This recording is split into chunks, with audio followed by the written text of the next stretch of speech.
नमस्कार दोस्तों, जय हिंद। आज की इस वीडियो में मैं ये बताने वाला हूँ कि मेरी क्या स्ट्रेटजी रही थी एनटीपीसी 2019 का, जिसमें मेरा सिलेक्शन हुआ था लेवल 2 और लेवल 3 में। मैंने कहाँ से पढ़ा था, मेरे सोर्सेस क्या थे और मैंने कितने टाइम पढ़ाई की थी। सोर्सेस में भी तो मैंने क्या कोई किताब ख़रीदी थी या कहीं कोचिंग ज्वाइन की थी या फिर कहाँ से पढ़ा था, ये सब मैं इस वीडियो में बताने वाला हूँ। और कैसे मैंने फ़र्स्ट अटैम्प्ट में एनटीपीसी क्वालिफाई किया वो भी बताने वाला हूँ। लेकिन शुरू करने से पहले सबसे पहले मैं अपने बारे में बता दूं तो मेरा नाम है मनोहर और मैं, जैसा कि मैंने बताया, मैं एनटीपीसी 2019 में लेवल 2 लेवल 3 में सिलेक्ट हुआ हूं और मैंने रेलवे को जून 2023 में ज्वाइन किया है। और बताऊं तो मैं केबीसी के ग्राउंड ऑडिशन में भी गया था 2023 में, और Madhya Pradesh public service commission का जो फॉरेस्ट मेंस होता है उसको भी मैं 2 बार अटैम्प्ट दिया हूँ फॉरेस्ट मेंस का। चलिए शुरू करते हैं। सबसे पहले यदि मैं बात करूं कि सोर्सेस की, तो मैथ, रीजनिंग और जीएसजी के ये 3 इम्पोर्टेंट सब्जेक्ट हैं या 3 इम्पोर्टेंट सेक्शन में जो सीबीटी 1 और सीबीटी 2 में पूछने वाले हैं, जिसमें जीएसजी के का पोर्शन थोड़ा सा ज़्यादा है। सीबीटी 1 होगा तो उसमें 40 नंबर का जीएसजी के आएगा और सीबीटी 2 होगा तो उसमें 50 नंबर का जीएसजी के आएगा। वहीं मैथ की बात करें तो सीबीटी 1 में मैथ का जो क्वेश्चन है वो लगभग 30 के आसपास आएंगे, मैथ रीजनिंग के 30 आएंगे, और सीबीटी 2 में मैथ रीजनिंग के क्वेश्चन 5 बढ़ जाएंगे, लगभग 17 दोनों से मिला के आएंगे और 50 क्वेश्चन जीएसजी के आएंगे। तो यार, जो लोग कोचिंग कर रहे हैं वो तो कोचिंग से पढ़ रहे हैं और आपको कोचिंग से ही पढ़ना चाहिए यदि आपने कोई कोचिंग ज्वाइन की है तो। लेकिन ये वीडियो मोस्ट इम्पॉर्टेंट उन स्टूडेंट के लिए जो कोचिंग नहीं जाते हैं या जो किताबें भी नहीं ख़रीदी है। जैसे मैं अपनी बात करूँ तो मैंने कोई किताब नहीं ख़रीदी थी। एक किताब ख़रीदी थी, मैं उसको खोल के भी नहीं देखा था, मैंने उससे बिल्कुल पढ़ाई नहीं की।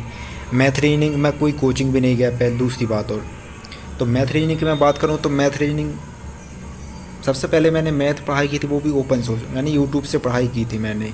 यूट्यूब में बहुत सारे टीचर्स हैं, बहुत सारे टीचर्स का कंटेंट अवेलेबल है, बहुत बढ़िया है। कोचिंग जाने की ज़रूरत नहीं, यूट्यूब से भी पढ़ सकते हो, मैथ भी पढ़ सकते हो, रीजनिंग भी पढ़ सकते हो। अब स्पेसिफिक मैं किसी यूट्यूबर का नाम नहीं बताऊंगा, बाकी बहुत सारे हैं। जैसे मैंने जिस टीचर से पढ़ी थी तो मैंने साहिल सर से पढ़ी हुई थी मैथमेटिक्स। और रीजनिंग बोलूँ तो वाईफाई स्टडी में एक वो सर थे जो रीजनिंग पढ़ाते हैं, दीपक शायद उनका नाम है, तो मैंने वो सर से रीजनिंग पढ़ी हुई थी। मैथ मैंने 2-3 बार, मतलब लगभग 2 से 3 बार, मैंने एक बार पढ़ा, 2-3 बार रिवाइज़ किया, यूट्यूब से ही रिवाइज़ किया, ठीक है। और जीएसजीके की बात करूँ तो मैं पहले से ही बुक्स पढ़ते रहता था, एनसीईआरटी पढ़ता था। साइंस के लिए एनसीईआरटी 9-10 की पढ़ सकते हो। यूट्यूब पे भी कुछ वीडियो अवेलेबल है जो बुक्स में नहीं रहती लेकिन क्वेश्चन एग्ज़ाम में पूछे जाते हैं, तो कुछ चीज़ें यूट्यूब में भी अवेलेबल है, कुछ वीडियो आप वहाँ से रेफ़र कर सकते हो। सिलेक्टेड टॉपिक से प्लांट किंगडम, एनिमल किंगडम, कुछ डिजीज़ हैं, डिजीज़ किससे होती हैं, ये सब चीज़ें हैं ना, यूट्यूब में आप सर्च कर सकते हो। और जैसे कुछ जीएस की हैं तो या आप लूसेंट से भी सिलेक्टिव पढ़ सकते हो। जैसे यदि मैं बहुत ही जल्दी प्रीवियस ईयर्स क्वेश्चन पेपर लेके आने वाला हूँ, जो आंसर की आई होती है ना, वही सब क्वेश्चन मैं हर एक वीडियो में लेके आऊँगा। जीएसजीके के हो सकता है तो मैथ के भी लेके आऊँ, लेकिन मैथ को थोड़ा सा एक्सप्लेन करना यहाँ पे डिफ़िकल्ट हो जाता है मोबाइल में। एक्चुअली मैं जो मोबाइल से रिकॉर्ड कर रहा हूँ, तो मैं जीके की जितने हो सके उतने क्वेश्चन मैं आपको लेके आऊँगा कि कैसे क्वेश्चन आते हैं, उस हिसाब से आप अपनी पढ़ाई को समझ सकते। पेपर बहुत टफ नहीं आता है, यदि आप पढ़ते तो डेफिनेटली आपको पेपर टफ नहीं लगने वाला है। 60-70 नंबर लाना कोई बड़ी बात नहीं है, आप बिल्कुल ला सकते हैं। लेकिन ये तो बात है सोर्सेज़ की कि सोर्सेज़ कौन कौन से। जैसे मैं बताया, मैथ आप साहिल सर से पढ़ सकते हैं जहाँ से कि मैंने पढ़ा, लेकिन जो भी प्ले लिस्ट है, पहले वाली, पुरानी वाली या भी कोई नई भी, किसी से भी आप पढ़ सकते हैं। लेकिन मोस्ट इम्पॉर्टेंट चीज़ ये है कि आप यदि उनकी कोई भी एक प्लेलिस्ट देख रहे हैं तो आप पूरी शुरू से लेकर अंत तक देखें।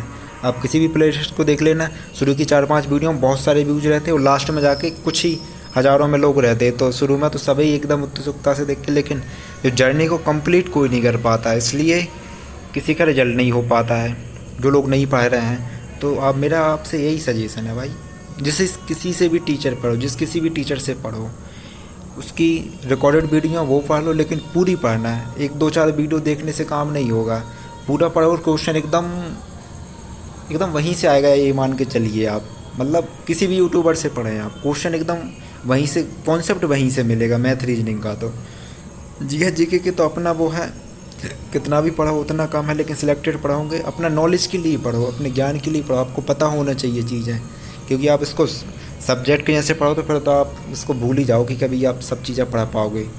ये तो अलग चीज़ है।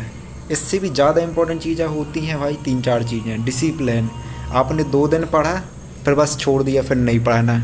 जब तक आप डिसिप्लिन के साथ और कंसिस्टेंसी के साथ नहीं पढ़ेंगे, पेपर निकालना बड़ा मुश्किल है। जो लोग पढ़ रहे हैं उनको तो पता है, जो लोग, क्योंकि मैं इसके पहले भी मैं बोला हूँ भाई, आपकी 6 महीना की डिसिप्लिन और कंसिस्टेंसी आपको बहुत सारे लोगों से आगे लेके जाती है।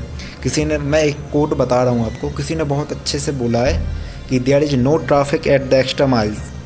मतलब जैसे एक एग्जांपल देता हूँ, यदि आप कभी भी एग्ज़ाम देने जाए एग्ज़ाम सेंटर में, अब मतलब सुबह सुबह यदि आपका एग्ज़ाम हो 10, 11, 12 बजे एग्ज़ाम ख़त्म हो, तो आसपास की दुकानें देखना, वहाँ पे बहुत भीड़ लगी रहती है। जैसे किसी ने खाना वाना नहीं खाया रहता तो कोई आसपास की जो दुकान रहती ना, वहाँ बहुत भीड़ होती है। क्यों? क्योंकि लोग पास वहीं के वहीं सबसे पहले लेने की कोशिश करते हैं। लेकिन जो व्यक्ति थोड़ा सा चल के आगे जाएगा ना, थोड़ा सेंटर से दूर जाएगा, उसको इतनी भीड़ नहीं मिलेगी, क्योंकि उस रास्ते पे बहुत ही कम लोग चल पाते। सब अपने पास में ही चीज़ें देखते हैं, अपने कंफर्ट जोन में ही रहना चाहते।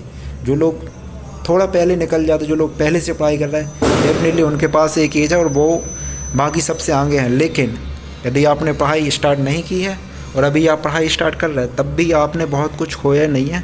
यदि आप 6 महीने डिसिप्लिन, कंसिस्टेंसी और डेडिकेशन के साथ पढ़े, डेफिनेटली आप बाकी लोगों से बहुत आगे पहुंच जाएंगे जो लोग नहीं कर पा रहे हैं। तो भाई मेरे इम्पोर्टेंट यही है, सोर्सेस कोई भी हो, डिसिप्लिन कंसिस्टेंसी होना चाहिए, बहुत ज़रूरी है। इसके बिना तो मतलब लाइफ में एग्ज़ाम क्या, कोई भी गोल आप मतलब अचीव नहीं कर सकते। क्योंकि यदि आप जिम भी जाते होगे ना, तो आपने देखा होगा कोई भी व्यक्ति यदि वो सोचे कि चलो मैं 5 दिन जिम जाता हूँ और 5-5 घंटे जिम करता हूँ 1 महीने के लिए, तो 5 दिन में 5-5 घंटे जिम करेगा तो उसकी बॉडी नहीं बनेगी।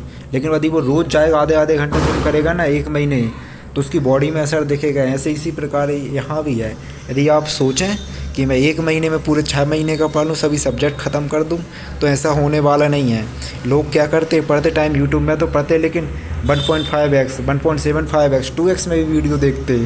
समझ में कुछ वीडियो देखते जब तक तो ठीक है, चलो समझ में आ रहा है, लेकिन समझ में कुछ आता नहीं और एग्ज़ाम में कुछ कर नहीं पाते। भाई ये सच है, जहाँ टाइम वेस्ट करते हो उस टाइम को वेस्ट करना बंद करो।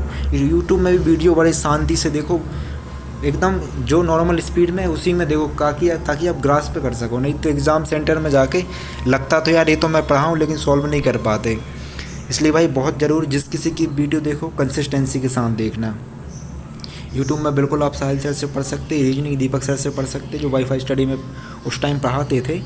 और जीएस के लिए तो मैंने बताया लूसेंट की बुक है, साइंस के लिए एनसीईआरटी बुक्स है, ज्योग्राफी में भी बहुत सारी चीज़ें पूछी जाती हैं, वो 9-10 की किताब यदि वो आप पढ़ेंगे, यदि आप 11th की भी पढ़ पाएँ तो बहुत बढ़िया। क्योंकि यदि आपने 11th क्लास की यदि किसी भी एनसीईआरटी पढ़ ली ना, जैसे ज्योग्राफी की 11th क्लास की एनसीईआरटी पढ़ गई, तो डेफिनेटली आप एक क्वेश्चन हर सब्जेक्ट से क्वेश्चन ज़्यादा करके आएंगे, क्योंकि स्टैंडर्ड चीज़ें उसमें से भी क्वेश्चन आ जाते हैं। और मैं एक्चुअली यूपीएससी की प्रिपरेशन करता था, तो मैंने सब किताबें पढ़ी हुई, ज्योग्राफी की, पॉलिटी की, स्पेक्ट्रम, जीएस, मतलब हिस्ट्री को तो मैंने लूसेंट से भी पढ़ा है, स्पेक्ट्रम भी पढ़ी है, एनसीईआरटी की किताब भी पढ़ी हैं, साइंस की 9, 10, 11 की किताब भी पढ़ी है मैंने, जीएस के तो पढ़ते ही रहते थे, तो मेरे को ज़्यादा दिक्कत नहीं हुई।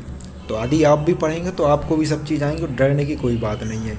शुरुआत नहीं किया तो अभी से शुरुआत कर दो, अभी भी कुछ नहीं बिगड़ा है, डेफिनेटली आप सक्सेस होंगे। इसी के साथ मैं आपसे विदा लेता हूँ और आशा करता हूँ आप बढ़िया से पढ़ाई करेंगे और डेफिनेटली आने वाले 4-5-6 महीने में एग्ज़ाम को ज़रूर फोड़ के आएंगे। जब 20 का एग्ज़ाम होने वाला होगा तो अभी भी आपके पास टाइम है, बढ़िया से पढ़ाई कीजिए। Good luck.